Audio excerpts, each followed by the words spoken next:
Hello and welcome. I'm Chris Braitch, and this is the Seen and Heard podcast, a conversational series. I am an emotional health and leadership coach and co-founder of the not-for-profit Seen and Heard, which supports those seeking healing, connection, and systemic change. My vision is to move myself and the world around me towards connection and compassion.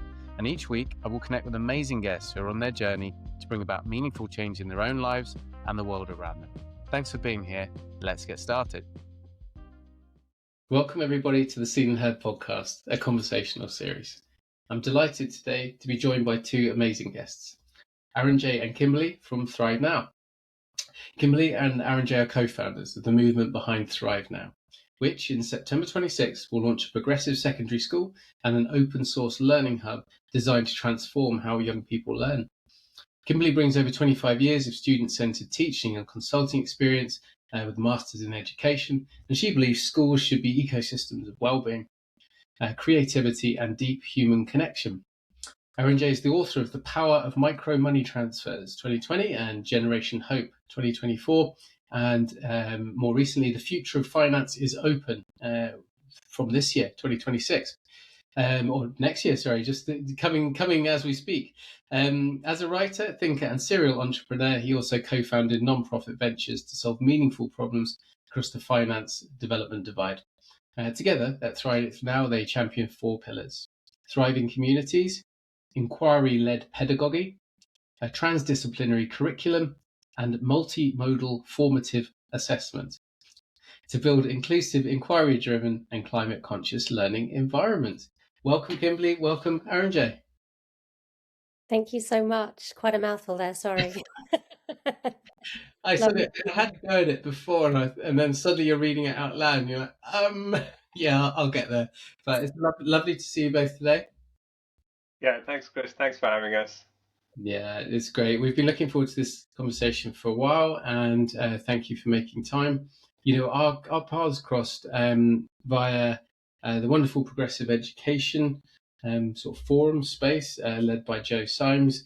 As I was exploring, resources and sort of other people to share ideas with for Seen and Heard schools, because my passion is to look at a more holistic education system that focuses on emotional intelligence and well-being ahead of kind of exam culture and facts and figures. So we met through that, and we've had some really lovely conversations along the way. So today we've got a great opportunity to sort of dig into your lives, your backgrounds, what's brought you to the work you're now doing, and then make sure we talk lots about Thrive Now and the school opening, and what is kind of open sourcing and how's that going to work, etc. So let's get into it. So always begin at the beginning, and love to know where people have kind of come from and what their lives have been like. So Kimberley, just sharing, I'd love to hear a little bit about your early years and what shaped you. Thank you.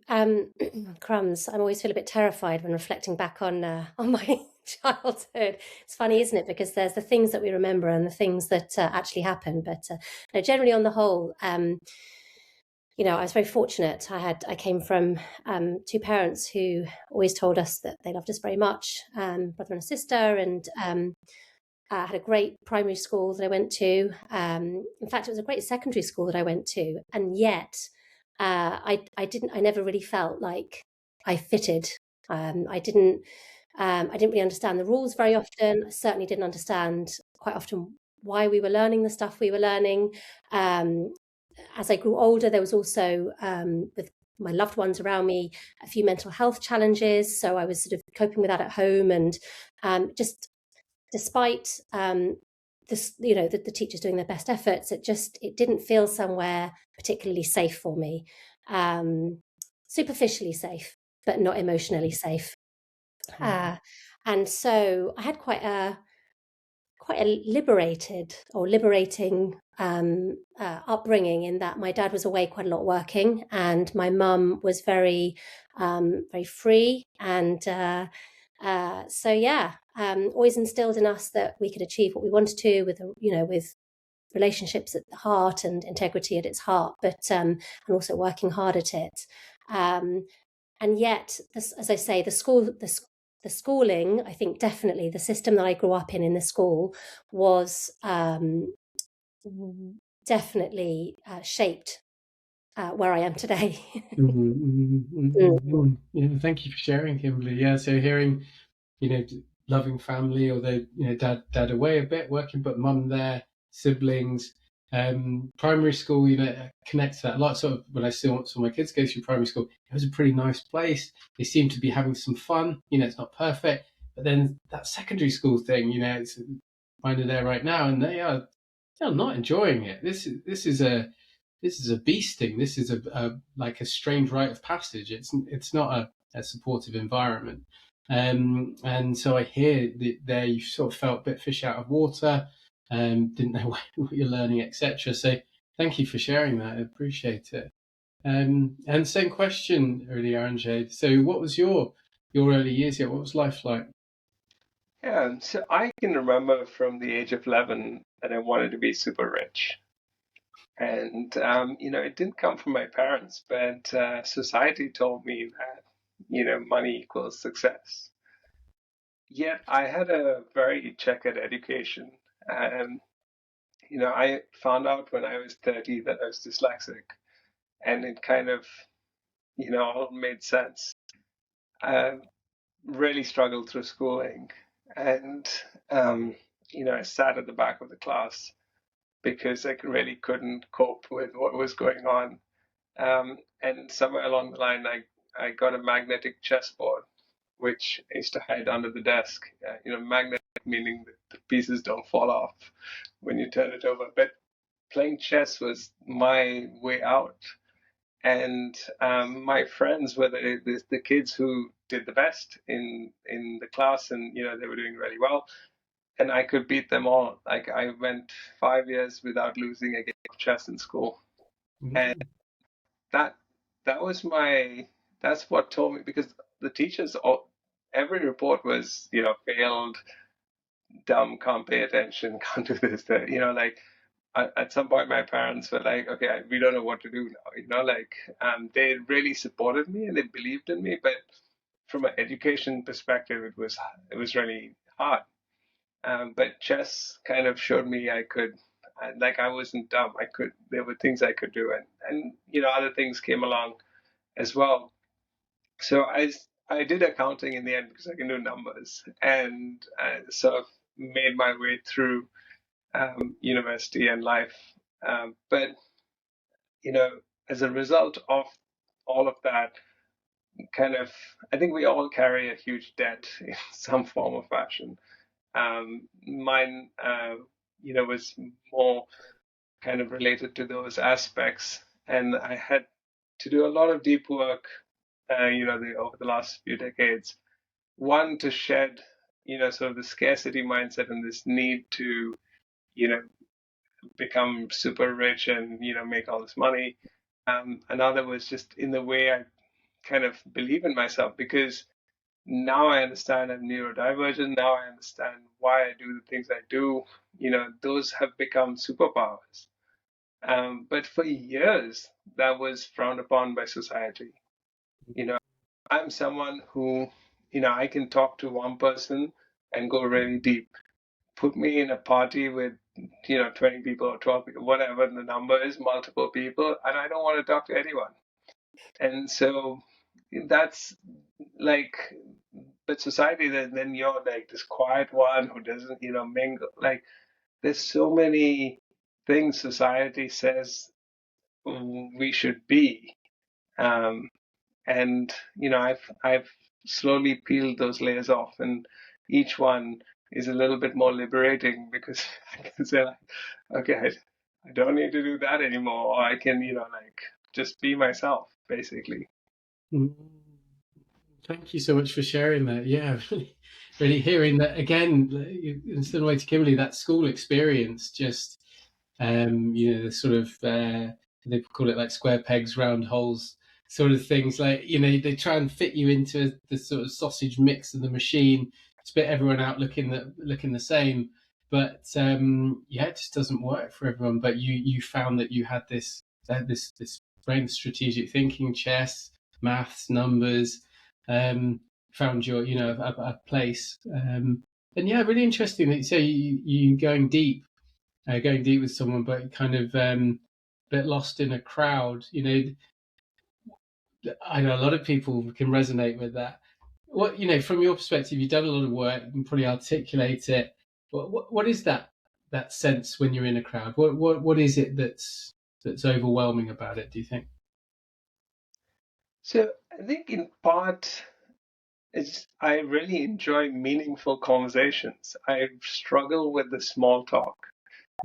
And, so in a crowd, like you just sort of exchanging pleasantries and things that and I feel rather awkward in that situation. So it just doesn't, like inside I'm churning, so it's not enjoyable.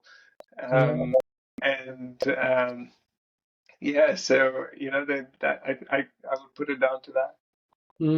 Yeah, thank you. I asked because it's something I feel I connect with, and for me, I can only speak to but I now know that I am sensitive. Whereas when I was growing up, being sensitive and being male weren't really okay. Yeah, so I wanted depth of friendship. I wanted physical and emotional connection with people. And they were very dangerous in a boarding school. In the UK in the 80s, they were sort of, yeah, it would get you physically hurt if you expressed those things. So I learned to put those parts away. And you say in a room, there's it's getting better for me now. But there was always that I've got to be all things to all people. There's so many people here, I can't possibly pull that off. So I'll just go inside.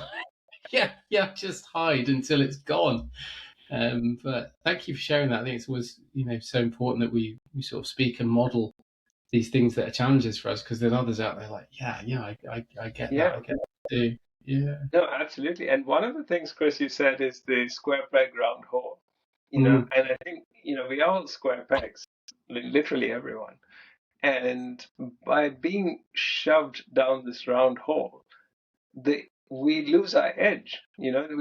All the edges get shaved off to get through that hole, and we lose that edge, and we're not who we are meant to be. Beautiful. Yeah, that's a lovely analogy. I could actually just see the thing going down and losing lots of bits along the way, kind of being sent through the mixer.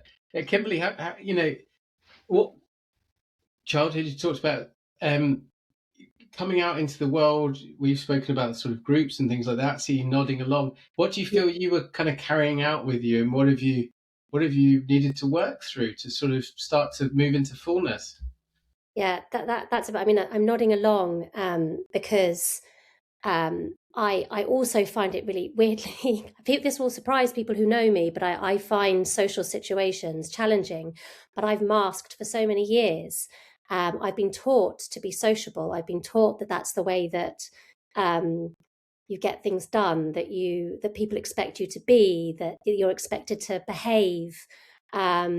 And in some ways, yes, that's true. There's nothing wrong with being personable, but it's at the cost of who sometimes I really am. And I've struggled socially because I overshare.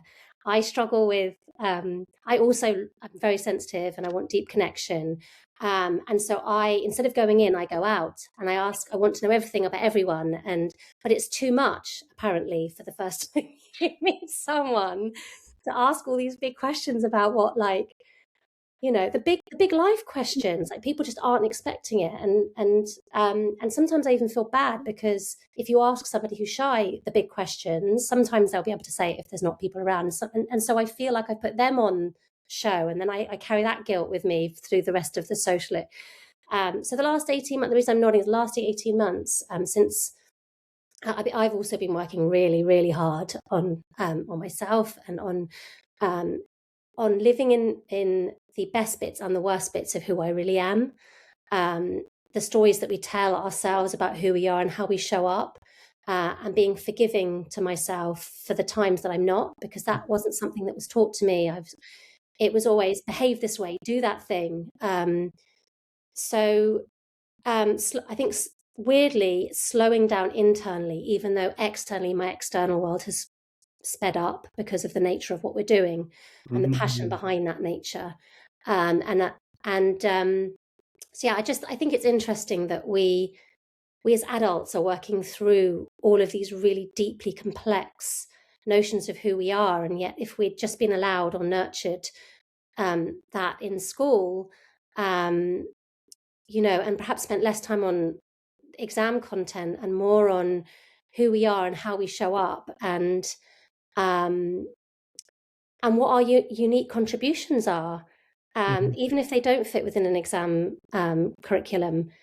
Perhaps we wouldn't be in such a pickle today. I certainly would have benefited enormously from spending more time on that as a younger person. And I did get a lot from my mum. My mum was brilliant at kind of eking that out and making sure that. And I think she's always struggled a bit with social situations. So I think there was a bit of empathy for her behind that as well. Yeah, these young people have so many, we're adults and we've gone through our adolescence. These young people in secondary schools have so much going on in terms of their identity and the physiological and psychological things that are happening within them.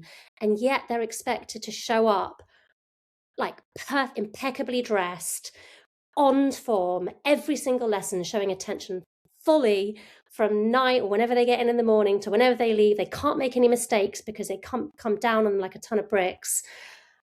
And then they get home and they've got hours and hours of homework. And you just think, crumbs, no wonder there's the mental health crisis is as it is. And it's devastating. And what's even more devastating for me is that we can be doing something about it. And that, that really has been the core of, from the very start, the very first inception of Thrive Now, was the conversation that Arunjay and I had about how we can show up better for our young people every day in very small ways, very, very small ways, and then how we can show up in the bigger ways through systemic change as well.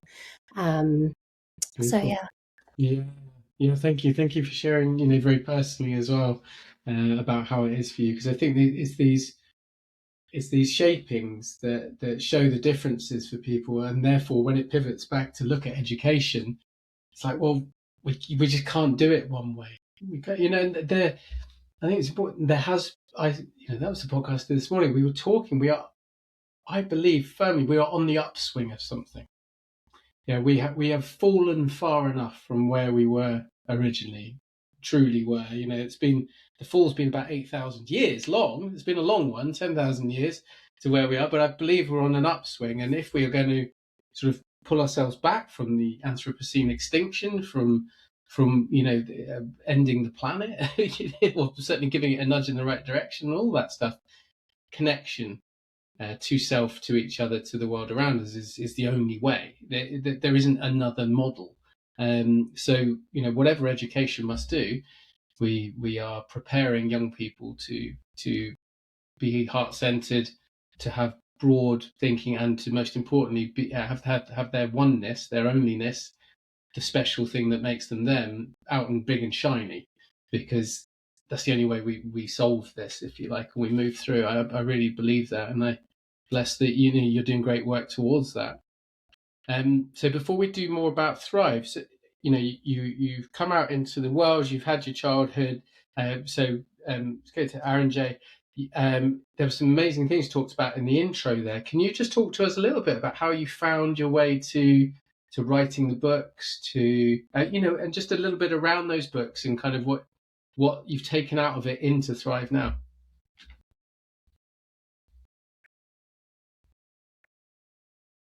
So, Arunjay, I'm not hearing you clearly at the moment. It might be the connection. Okay, lovely. Okay. Thank you. Yeah. Yeah. So thanks, Chris. I worked at Ernst & Young, and I qualified there. I was working in investment banking, and a friend of mine told me that to succeed in this industry, I needed to be so greedy that I would be willing to knock out my granny's tooth and melt the gold filling. And it was then that I knew that, this is not for me. And I was fortunate that I left before the global financial crisis. It would have been hard to leave paying job at that time, and I found my way into financial inclusion. So it's literally the other end of the spectrum. And for those who are not familiar, it's really about extending access to financial services, bank accounts, or even a wallet or mobile money to people who don't have access. And they are known as the unbanked, and there's also the underbanked, people who have access but very limited and are not really benefiting from a lot of the other financial services that they could avail. So that's sort of the space, and I've spent now 20 years in that space. And I, 10, 12 years ago, I started working in a particular job that as a data analyst, because I told you I can do numbers, and they told me I needed to write the report. Like I need to explain what these numbers are doing. And I just spent, days in front of a blank sheet, not knowing what and how to write. So it's a very, very painful journey. But, one blog post and one report at a time, I slowly acquired the skills of writing. And what I learned through that process is it helped clarify my thought. So my writing is for me, first and foremost and primarily, because I can now articulate what I want to say better, because you write something, you read it, you rewrite it, you really work on it.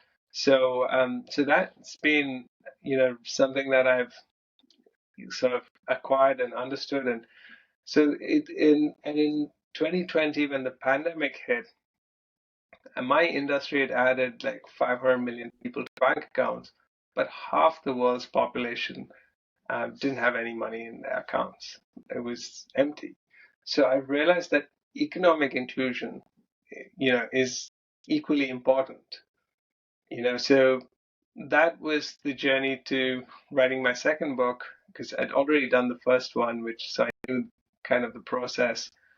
And Generation Hope, how inclusive economics can help us all thrive, was kind of a pandemic baby and came out in 2024. It's a story of what we can do, to rather than just, take, grab, and get home. And I was part of the problem, like I said, I wanted to be super rich. And, there is an imbalance here. Certainly, there's nothing wrong with making money and being wealthy, but not everyone in the planet can be in that, that top of the pyramid. And I think for me, it was really it is about, can we meet our needs and also leave some, money on the table, or, allow others to, so that paying a living wage, for example, rather than the minimum wage, and several other examples like that in the book.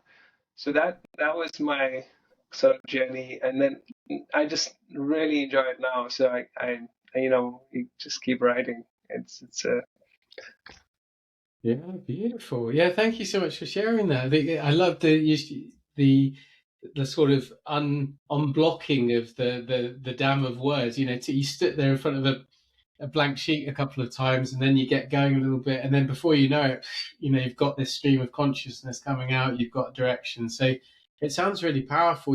It brings up a lot of mixed stuff for me. And I love the inclusivity, the idea of, for me, money is energy, and when the energy gets blocked and gets damned, i.e., people are hoarding, the scarcity mindset you talked about earlier, the energy doesn't flow, it doesn't work, it doesn't get to where it needs to get to. So I really love that. There's also another little bit of me that's like, I think this the sort of rebellious anti-system bit of me that's going, don't need money anyway, burn it all down, the system's corrupt, it'll never work, So, but bless you for being on that, kind of recognizing in the investment bank, yeah, I couldn't knock out my granny and melt a tooth down. That's a good thing.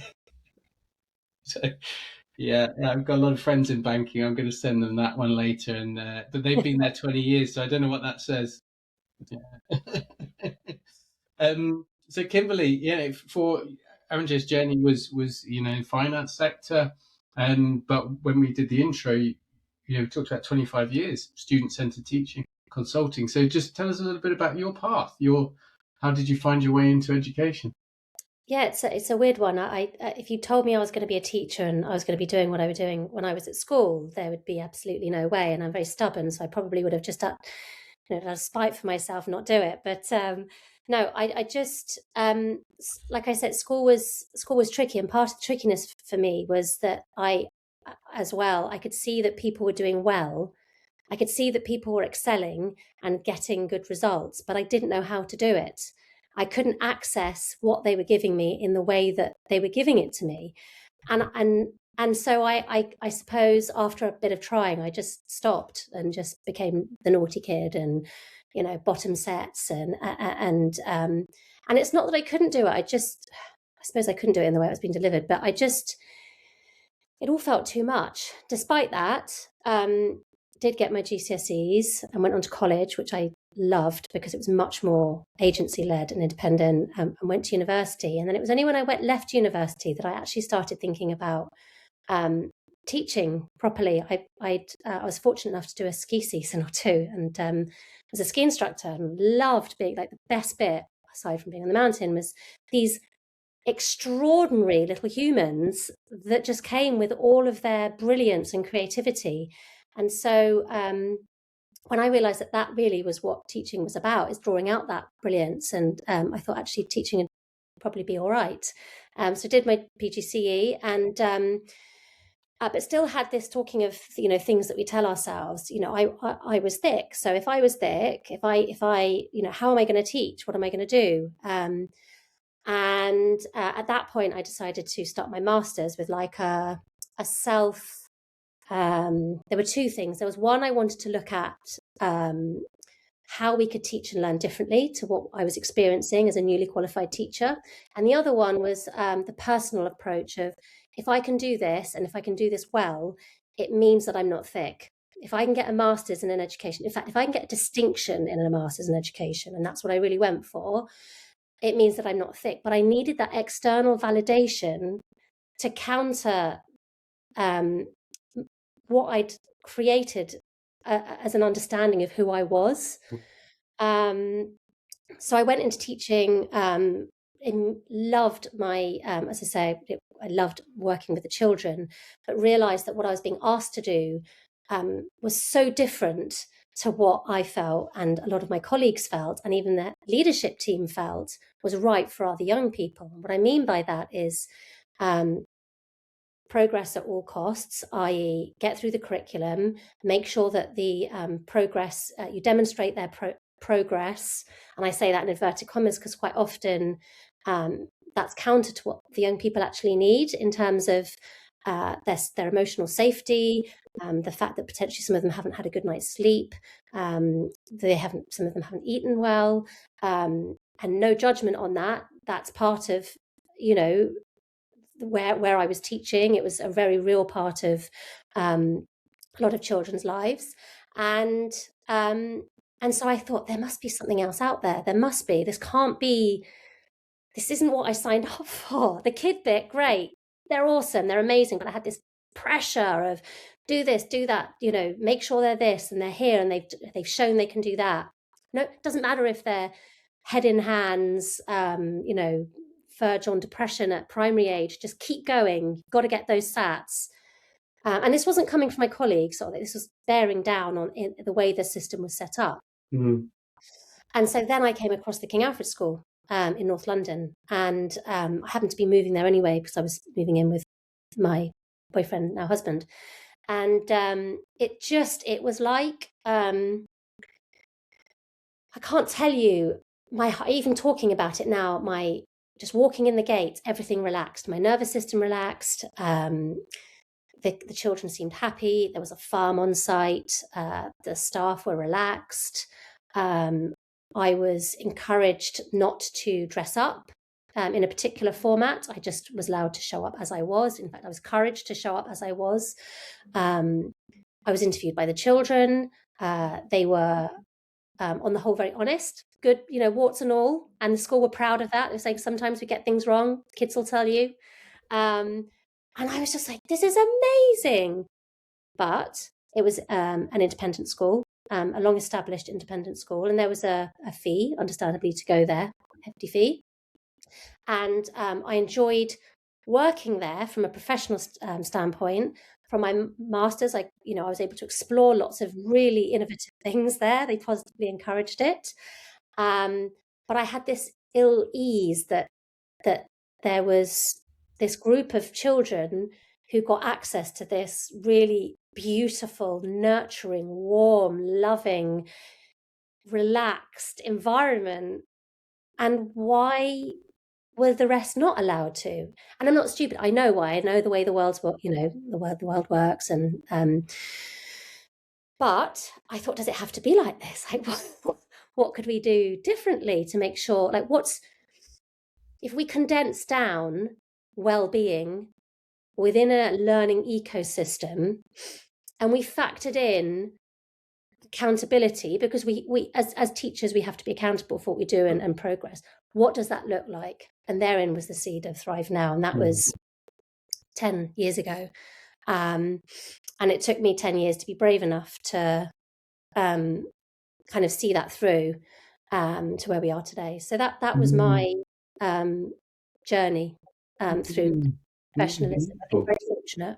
Yeah, thank you so much for sharing that. I love, really connected with you talking about the ski stuff. You said these amazing little people, and they are, that's the thing is, and my belief is we sort of come into this world with a 360-degree personality with, in our fullness, we might be carrying some generational stuff. There may be some challenges in our path, but ultimately then, the world takes chunks off us. Just piece by piece, nibble by nibble, and by the time we come out into middle age, for instance, you look in the mirror one day. Certainly was like this for me. A lot of people look in the mirror, they're like, "Who are you? Like, what are you? You've come so far from your soul path, your essence, whatever your language is." So, it's beautiful that you saw this school, in London. But it's very important that you pointed out, that the access to it, a bit like Arunjay, the access to money and banking, proper systems. I can see your fight in your work together. You're fighting for something to be accessible that needs to be, for sort of being able to, support people. So you raised something about sort of private education, as you've seen and heard. We're here supporting boarding and independent school pupils, their families, from a wellbeing perspective, because that system was geared up in a certain way. Results, privilege, success, leadership, independence, that word that will keep coming up, resilience, when what we really mean is sort of disconnection and rather than interdependence. So, a lot of the people that come to Seen and Heard of my background for support sort of went through so-called privileged education, and it really did a number on them.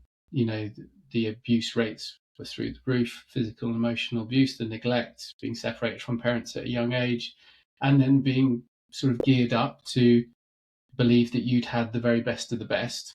And so, if you didn't like it, that's a shame on you because you had every chance. And if you don't go on to great things, that's a shame on you as well because you really should have done, because our alumni are prime ministers and da-da-da. So what's your take on it, having worked in an independent school that was very different? What's your take on the education side of things? And, you talked open source in the intro. Just lead me in a little bit to why this needs to be available for all.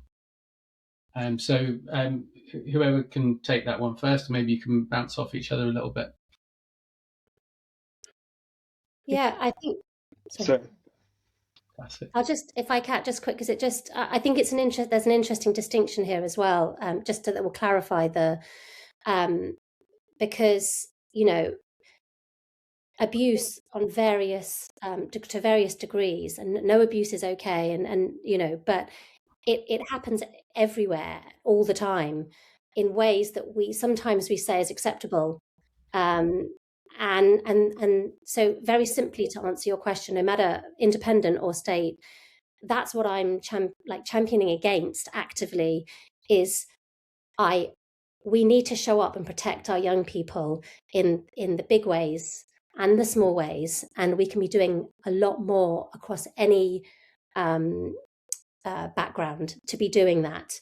And I think there's a lot of gaslighting that goes on, and but in both independent and state maintained schools, in like you say, that this is okay, this is normal, you should be feeling it, and you should, the you shoulds, and certainly for me, I have grown up in a financially privileged background, and people say to me, how does that make you feel? The kind of and my thing is always like, I have had a very financially privileged background, but I've also had things that are not wonderful in my upbringing. And so within that, we choose how we show up. And I see it as our responsibility, whether one has gone through abuse oneself or not. We can show up in the way that we can show up, and some people can't. They've not gone through that process yet, but I've gone through that, and that's a big part of it's the emotional part of why I have to do this, because I want to do my part in protecting young people in the way that they should. So it doesn't exactly answer your question, because I think the question's quite I need to just process it, and perhaps I will while Arunjay's giving his answer. Is that okay? Yeah, no, thank you. That's a great way to answer it, and to sort of move across to Arunjay, and then if you want to come back in on something around it. But what are your reflections, Arunjay? Yeah, so I think Ken Robinson in the most viewed TED Talk, over 100 million, schools kill creativity. He demonstrated it so clearly, and that was just sort of one aspect of what's broken about the system. And that was 20 years ago, and knowing that, and the huge amount of evidence that has been amassed, by the academic sector looking at the schooling system, we are still doubling down on it rather than trying to reform it. And any kind of reform, I mean, recently there was a 10-year study that was done. In the name of reform, we are just plowing on and adding more. We are not actually addressing any of the root causes, and so this, and today with AI, literally the game is up. Like, what are you trying to remember and memorize when you've got all this supercomputing power? So I think this is really an existential crisis here, on all fronts for school. And, we think there's no one size fits all. It's not like our model is perfect and everyone should adopt it.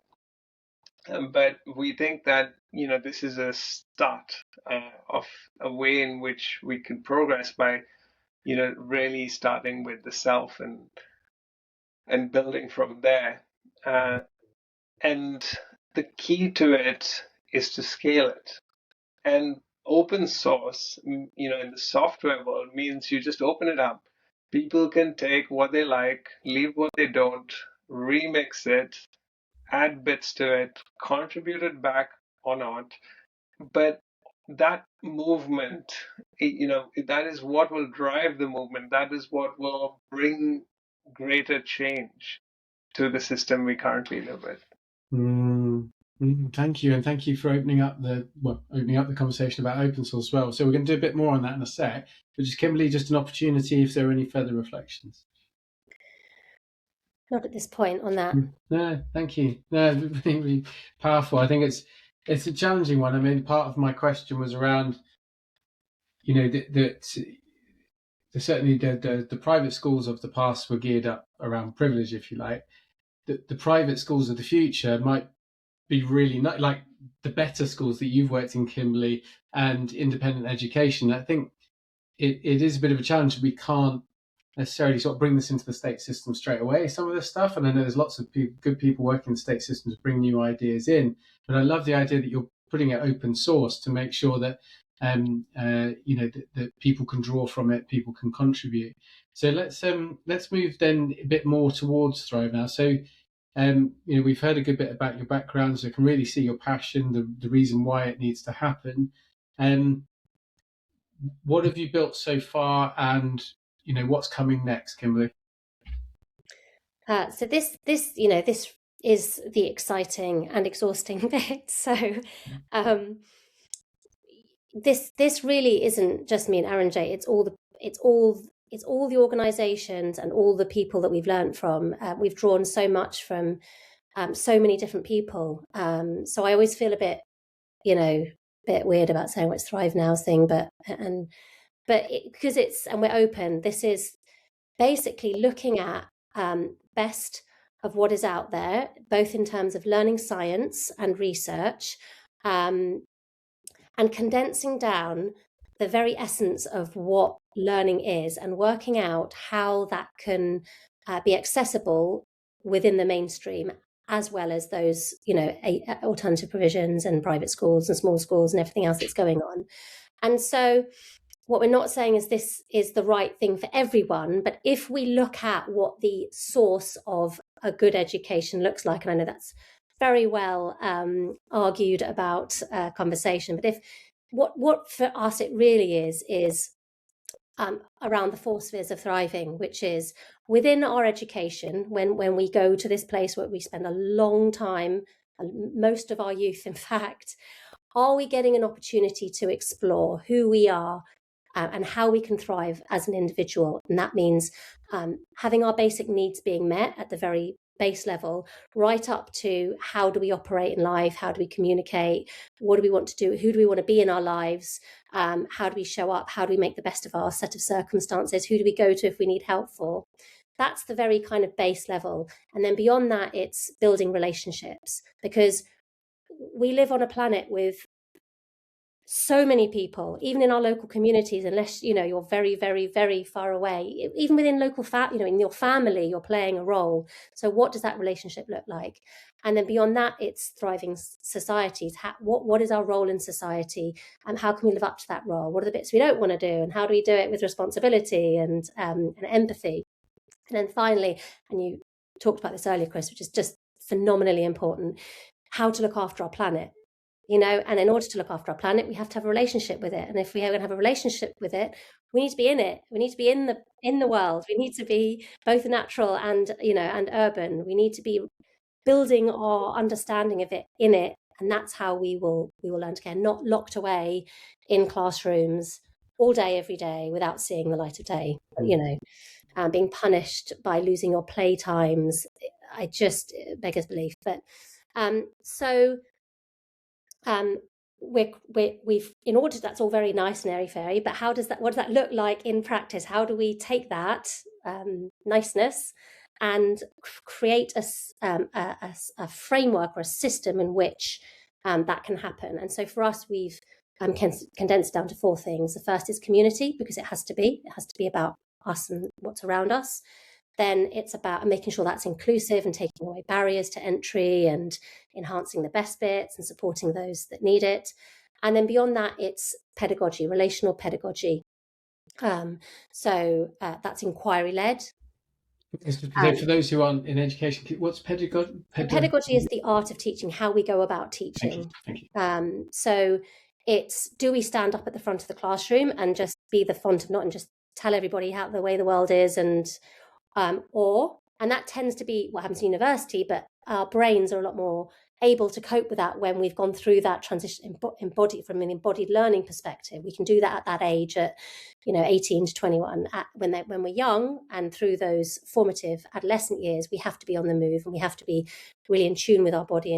And so in terms of inquiry-led pedagogy and relational pedagogy, it's about making sure that we have a relationship with both the person we're teaching, but also with ourselves. As teachers, we dealing with our own stuff before we bring it to the classroom.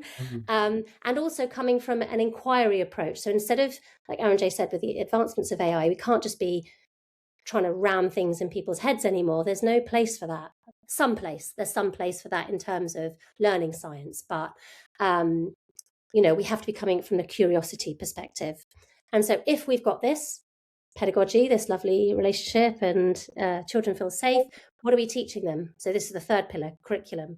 And are we teaching them just isolated subjects, or are we actually teaching them how to use those subjects in life practically to build a company, to look after ourselves, to learn, to grow, to follow hobbies, follow interests, to be an active, compassionate citizen in the world that we, to look at, to show up. So what's the stuff? And that's the transdisciplinary curriculum which we're developing. And then finally, the fourth pillar is assessment, multimodal formative assessment. So instead of this being to pass an exam, which is what it is now, this is more about how do I know I'm getting better at something? Am I developing the executive functioning skills, i.e. the planning, knowing how to go about to do something, and also the ability to get better at something ourselves, or are we reliant upon an exam criteria to show that? So that's the assessment. And also for accountability.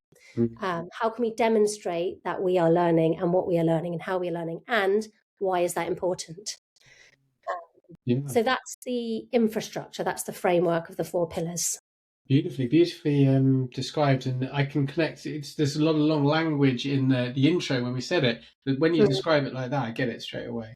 Yeah, and you starting with foundations and relational approaches and community. I mean that says it all. We are global citizens. We are interdependent. We are on a level with all the peoples of the world. Stone, animal, plant, human. It's actually starting to see the really big picture. We're not talking about cross-cultural stuff amongst humans. We're talking about the whole lot, right? The ecosystem. So beautiful.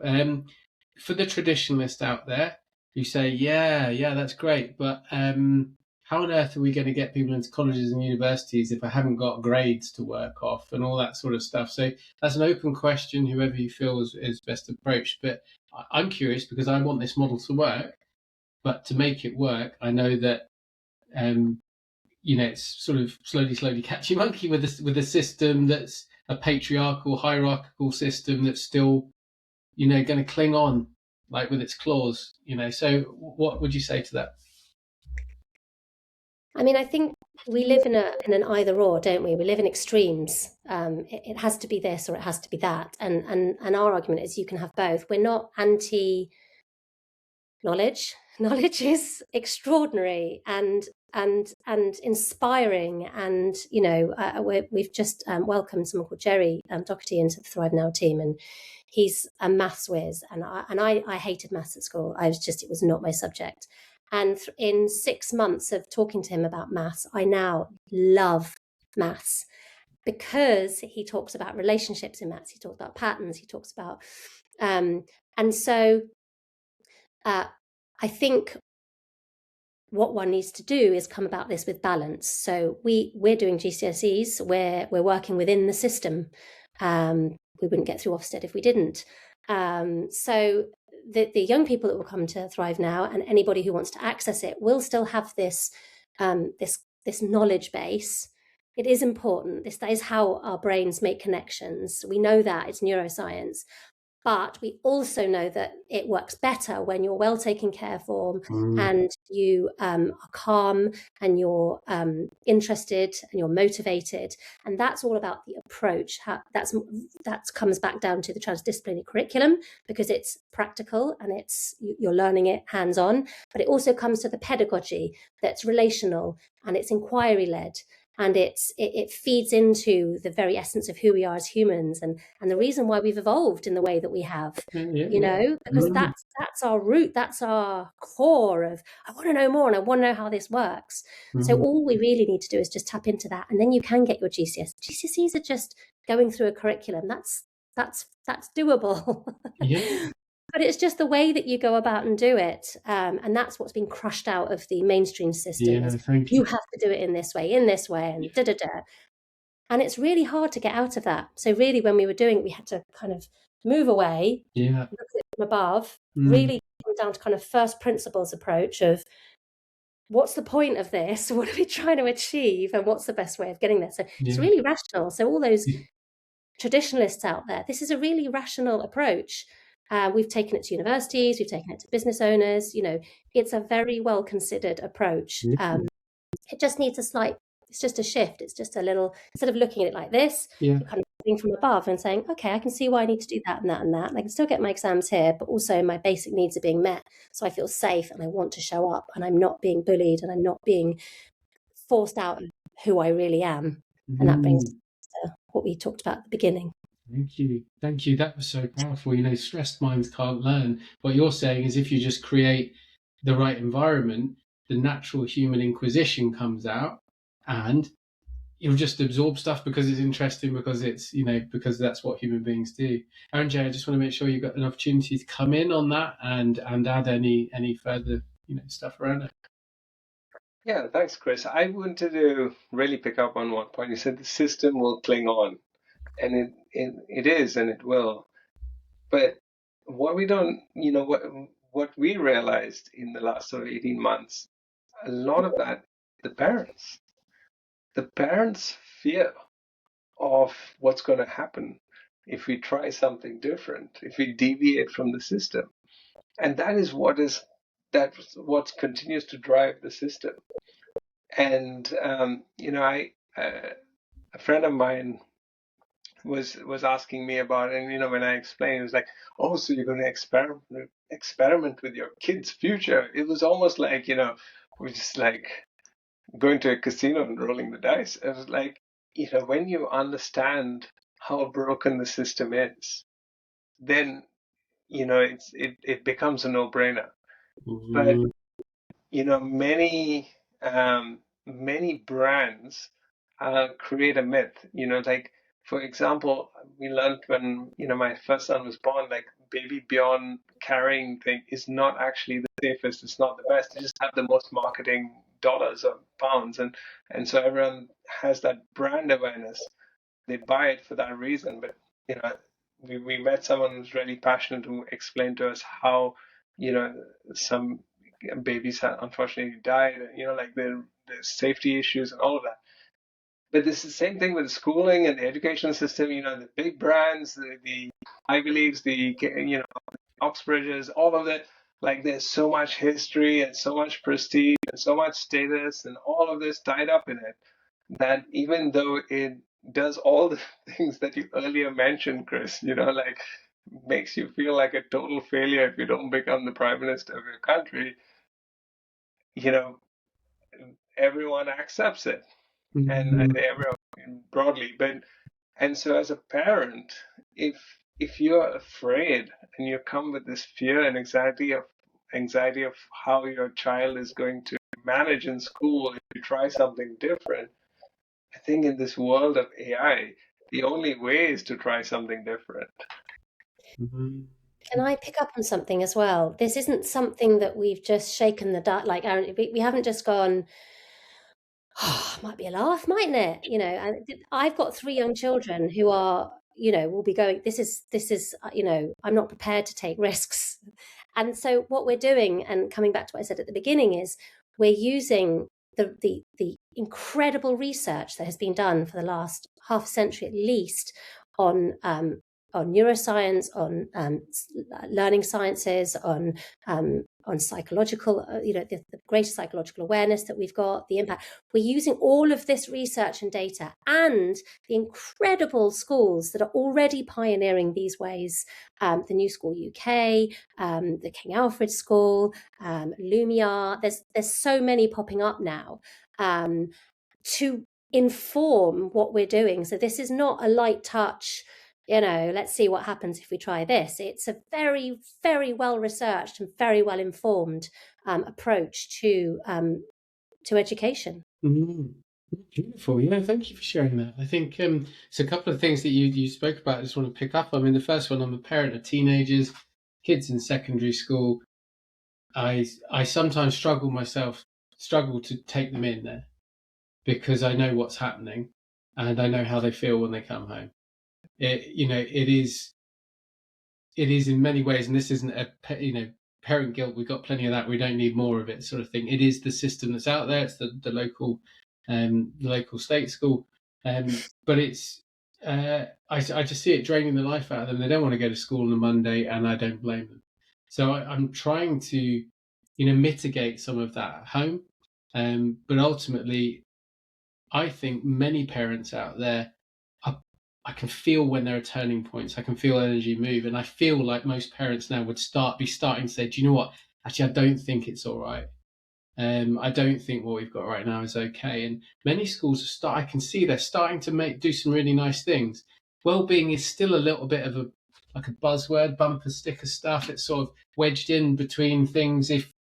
If you get a bit of time, but at least it's starting to turn up, and people can go to the sick bay or whatever you call it, and talk about mental health stuff as well as physical stuff, and some things are starting to move, but it's so slow because, as you say, they are a feeder system for the Ivy Leagues, for Oxbridge, etc.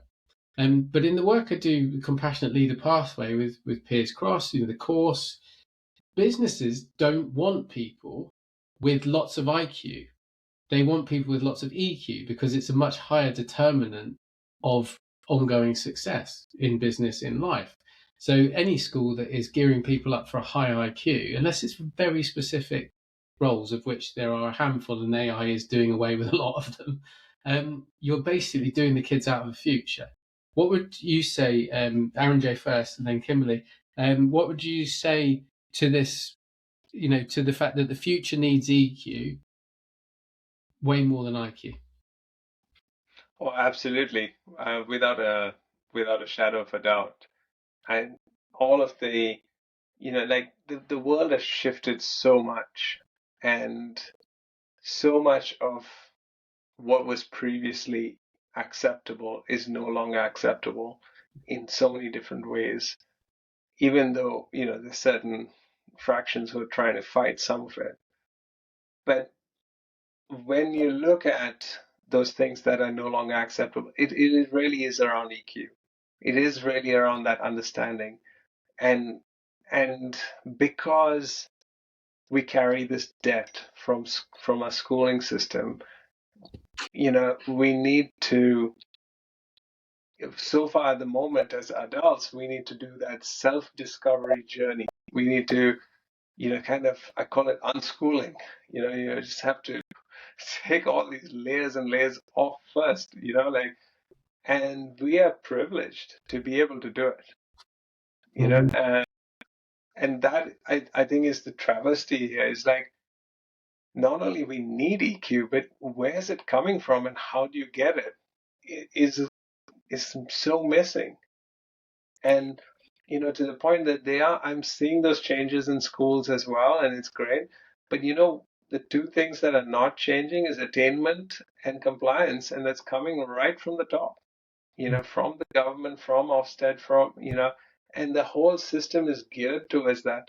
So any change that is happening, while is for the better than without those changes, unless we go to the root and unless we address the attainment and compliance kind of directive, we're going to struggle with really equipping young people with the EQ. They have, we strip it away rather than build it up, like that. That's the kind of really the sad part about it. Thank you. Yeah, super, super clear. Yeah, whilst you're clinging on to those two things, attainment and compliance, it's hard for it to shift. Thanks, Arunjay. Kimberley, what would you come in with that? Yeah, I mean, I don't have anything massively to add to that. I think, we're all aware that of the constant media barrage of AI is going to take your jobs, AI is going to take your jobs, AI is going to take your, which actually just doesn't serve anyone apart from fear mongering. But one thing that we've always known and will continue to be true is that relationships and connection will come at the core, and it's not something that AI can do. So we need to be focusing on that. Full stop. It's so simple. And the other thing, just because you mentioned it, Chris, and it pained me to hear about your children going into school and secondary school, and I think the biggest challenge, and I'm sorry as well, because I hate it when I hear that. I think my fear is leaving people in a state of fear themselves of this is all well and good, but what can I do? Like, my child is in, I don't have access to a progressive school, or it's out of my reach, and I always say that the best resource that a young person will have, no matter where they are, is that trusted one person, whether that's a parent or a grandparent or somebody that can be their champion, and who, even if they've had a really, really difficult day at school or at home going into school, there's that one person that says, I hear you, I hear you. And they don't try and solve it or straight away, although it helps if they can do something, but it's just that you're not going mad. It's okay to feel these feelings, and it's okay to, and I think that goes a heck of a long way. That just builds that trust in that person, that adolescent that's going through that and feeling all the feelings of nobody gets me or nobody understands, or it's just to say, I'm here, and I'm sorry that you're feeling like this, and let's see what we can do to make it better. Because we can't change the system like that because of all of the reasons Arunjay has said, but that if we can just show up in that caring capacity consistently, be that consistent, caring human, then already the world is a better place. Beautiful. Yeah, really beautiful. Thank you very much. Yeah, quite moved by that, Kimberley. It's very true. And I think, wherever you find that person as well, I mean, this is a shout out to all the teachers out there, because this podcast is not a dig at you. I mean, there'll be a few out there, who you are, who are getting it wrong, but most are hearts in the right place, doing a great job. I have lots of teachers in my life, and they are totally burnt out. They are, and what I wanted to say in this is, it's so beautiful to see two people who've done some work setting a school up. Because for me, if you've looked within yourself and you've gone to the, some of the difficult, scary, dark places that you have to do when you're doing personal work, by default, you are the people who should be setting up a school. For me, the people who've just sort of, gone through the system all the way, never looked at themselves, never looked around them, you're going to be dragging that into a classroom, you're going to be dragging that into a school, those wonky thought forms, all those self-limiting beliefs, and you'll be chucking them onto the kids. And when I think back, the great teachers were the ones who had some free thinking, some freedom, who bent the rules a little bit to allow you to express yourself. And the ones that really did a number on me were the system people, the sort of the ones who'd been brutalized by the system and were there just to bring it to another generation. I had it, so you have it. That's the way it goes. Yeah, lovely to hear, shout out for all the parents and things out there as well, that you can undo. If there's damage being done in the daytime, you can undo that at night. And I think that's why the boarding school stuff for us really is an issue, because you got nowhere to go and nowhere to run to. There might be a good figure in that school, member of staff, pastoral, teacher. They may save the day, but ultimately, if you can't experience physical touch, if you can't be sort of cared for, if you can't be listened to and validated, it's just a question of how much you're carrying, not if you're carrying scars. So thank you.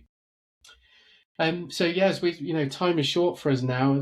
Just wanted to make sure that we cover in. So the school is coming. It's a real thing. This is awesome. So September, beginning of the school year 2026.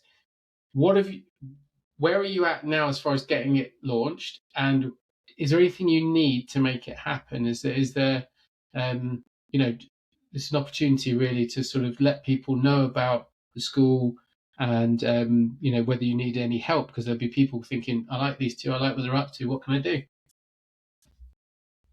Who wants to take that one? Go on, Arunjay. I can come in after if you like. Yeah, absolutely. It's a really exciting time. Exciting and exhausting, as Kimberly earlier said, because there is, the two sides of this. And, we are very fortunate along the way to find like-minded people who are, helping in different ways.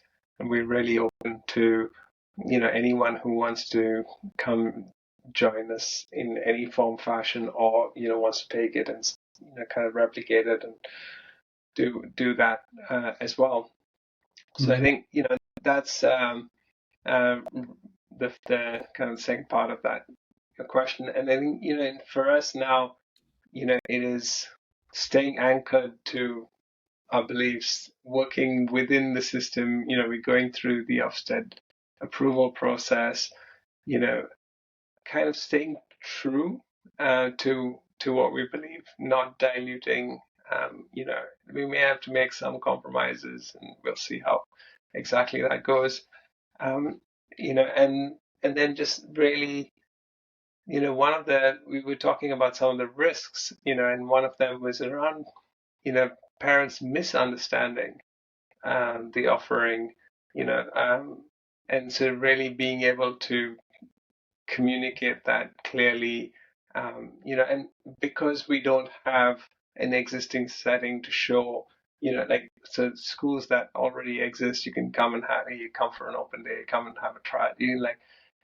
We are having to kind of think out of the box. How can we, create a trial day? It's more bespoke.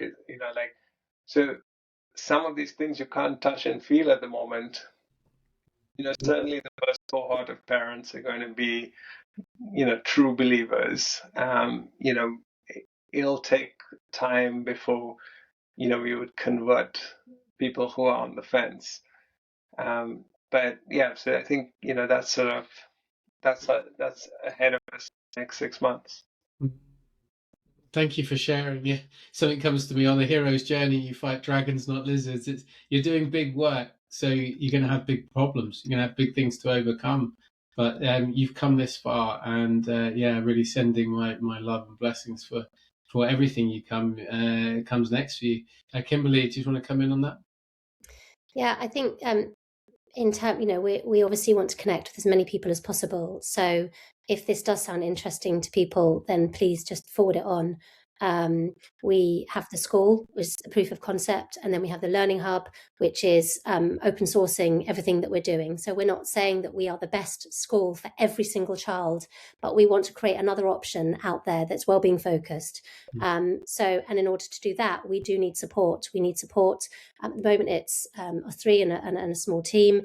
But we need, anybody who is interested in this and wants to come and join us and help with marketing or help with the organizational bits, or who knows, philanthropists, or who can support, because we can open source the stuff, but how people get it is going to be the key, how they can access it, and both nationally and internationally. And we've always gone about this with great integrity and structure, and we want to make sure that we do it in the best possible way, and that requires money. And we don't want the people, we want it to be an open source. We want people who need it the most to be able to get it the most, but that doesn't come from nothing. No, it doesn't. So No. we, Arunjay, as you know, are very invested, and we've invested a lot of our time, a lot of our energy, and a lot of our resources into this.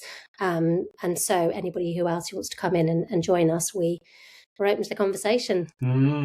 Beautiful. Yeah, real shout out to anyone listening. I think, it's one thing being unhappy with the system that's there. If you want to do something about it, then throw your support into whatever's going on, whether that be money, expertise, and sending your children. So where is the school going to be geographically? It's Kingston upon Thames. And quite a few people have approached us to see if they can use this model within theirs, which of course we're happy to. So hopefully there'll be little pockets popping up all over the place. And we're active. We've currently got a really great relationship with the local council as well. So we're really trying to work supportively, and they're being very supportive too. So hopefully this will just, it'll roll out where it's needed. Yeah, I love it. And the fact that you put it as this global hub, all those other types of education. We talked at the very start, Joe Symes Progressive Education, people who are homeschooling, people who are doing this sort of global schooling where they travel around with their parents and they log into a hub, and all this cool stuff that's going on out there, because one size doesn't fit all. And, you mentioned AI. For me, there are a lot of things, scaremongering stuff. Some of it is real. We should be worried, about it getting in the hands of, global megacorp and the defense industry and But ultimately, for me, it's here to take the left brain heavy lifting so that we can get back to being human again. And ultimately connection with each other, with our our our world around us, and with ourselves is the way forward. And it sounds like what you're doing is pulling in that amazing direction, the right direction. So as we bring things to a close, any final thoughts? Anything you haven't had an opportunity to say, Arunjay? Well, Chris, thank you so much. This has been a really enjoyable conversation.